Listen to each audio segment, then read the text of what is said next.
पुण्यातील IT hub म्हणून ओळखल्या जाणाऱ्या हिंजवडी परिसरातून एक धक्कादायक प्रकार समोर आला आहे।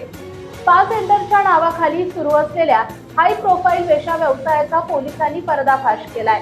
पिंपरी चिंचवड पोलिसांच्या अँटी ह्युमन ट्रॅफिकिंग सेलनं ही मोठी कारवाई केली आहे। हिंजवडीतील भुजबळ वस्ती परिसरात blue diamond relax spa centre आहे। या स्पा सेंटरमध्ये मसाजच्या नावाखाली बेकायदेशीर कृत्ये सुरू असल्याची गोपनीय माहिती अनैतिक मानवी वाहतूक प्रतिबंधक विभागाचे पोलीस निरीक्षक नितीन गीते यांना मिळाली होती। माहितीची खातरजमा करण्यासाठी पोलिसांनी आधी तिथे एक डमी ग्राहक पाठवला आणि खात्री पटताच संपूर्ण टीमनं या स्पा सेंटरवर रात्रीच्या वेळी अचानक छापा टाकला।